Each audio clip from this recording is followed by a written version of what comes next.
Okay, good afternoon, guys. Next topic, memory addressing.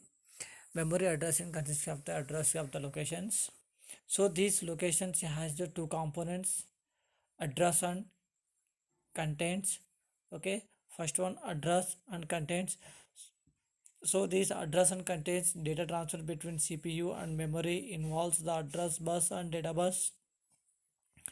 So this address bus and data bus you have to interfacing CPU to and memory. Okay, that is the individual directions. So that means omnidirectionals. That means address bus lines and data bus lines. So what the address is the transmitter, data is the receiver. So that is the transmitting and receiving. That means between the CPU and memory. That means a bidirectional data transmitting and receiving. So these addressing modes and different types of addressing mode is there.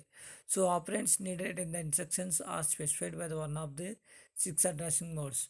Okay, first one is a immediate addressing mode. Next one, direct addressing mode.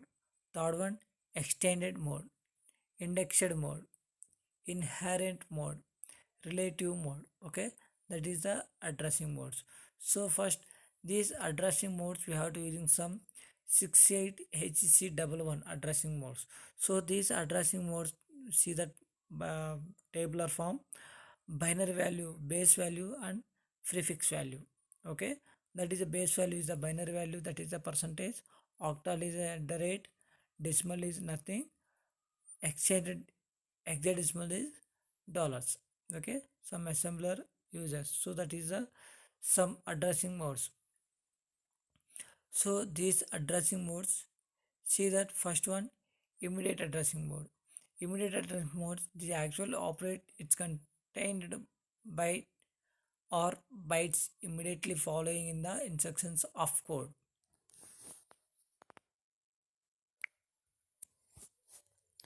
Immediate addressing mode, this actual operate is contained in the byte or byte immediately the following in the instructions of code. LDAA hash double two, that is the addressing value. So these addressing values, that means the octal 32. Okay, that is the binary value hash 32. At the same time add octal value 32. At the same time loaded 1000. Okay, note that the hash is the critical assembler directive values. So these direct value, see that first one byte value is used to the address of the memory operated located in the on-chip static RAM. This on-chip static RAM add address $10. $10 means hexadecimal 10 value. So subtractions is 20. Unloaded value is 30. That means subtractions value. So this is a direct value. And extended mode. Direct extended mode means same. These extended means 1000 and 1010, and that is the some extended. Indexed mode is some values indicating some values. Okay, some directly we have to load it. So inherent mode and relative modes is same. Okay, so this is a sample of 68HC11 instructions. So this loaded of the instructions LDAA, that means load accumulator A. LDAB, that means load accumulator B. LDD, that means load double accumulator D. Load DX, that means load index register X, and load index register Y, and load stack pointer. Examples, so see that load AAA, that means load accumulator value 10. Load DX, that means load index register X. Okay, that is a 1000. So this ADD extended value means the group of A, B, X, A, B, Y, Z, D, examples of the some binary values. So this is opcode values. So the assembly languages. So these assembly language instructions of some subtractions, multiplications, additions, and divisions.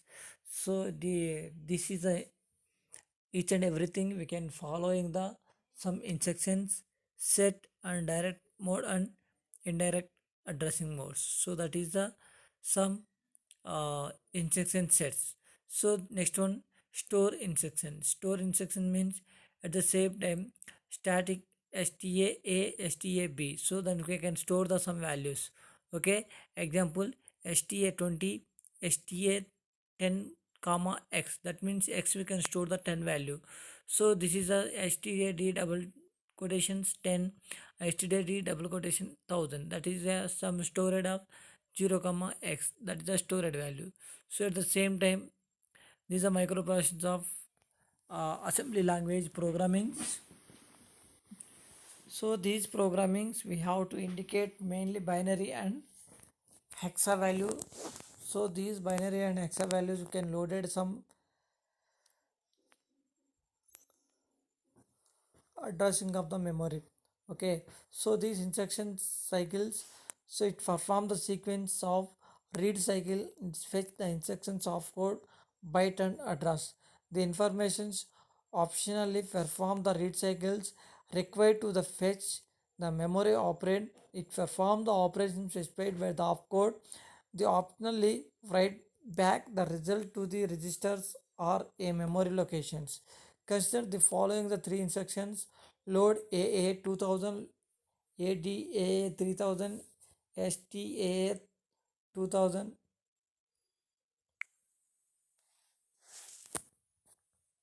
Okay, these are loaded values.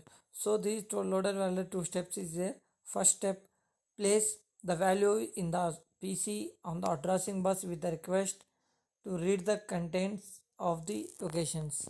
Okay, second one, the opcode by the dollars and B6 at C1000 C000 is returned to CPU, then PC increment by 1. Okay, see that this is a CPU B6 C000, that is address bus and data bus.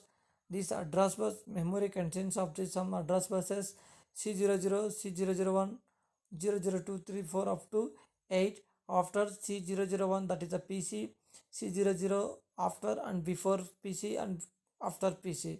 So we have to memory contains. So these memory contains we have to indicate CPU and CPU.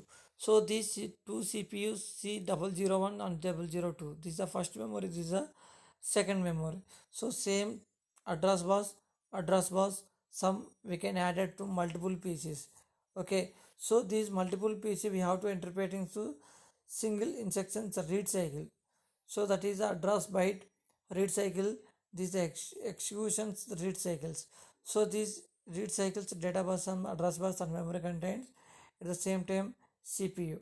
Okay, this is a totally entire the depending upon microcontroller and microprocessors. So this microcontroller and microprocessors is totally depending upon some CPU. That means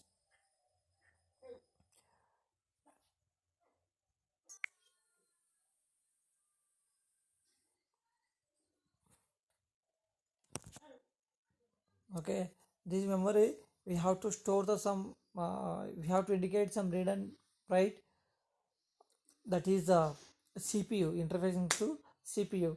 This CPU we have to interact in between some computers. Okay, so either personal computers or laptops, anyone one of the computers. So those we have to interact in between some uh, data and address buses. So these data and address buses total depending upon RAM, ROM, timers, serial communications, and interrupts and IO ports. Okay, IO ports and IO pins. Okay, that is a total depending upon microprocessor and microcontrollers. So what is the different? First one, every microcontroller or microprocessor is total depending upon some instruction cycles and addressing modes. So that is the end of the microcontroller and microprocessors.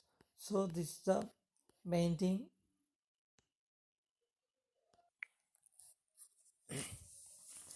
Okay, this is a fourth unit of microprocessor and microcontrollers. So at the same time programming also. Next to next class we have to continue for the processing programmable logic controllers.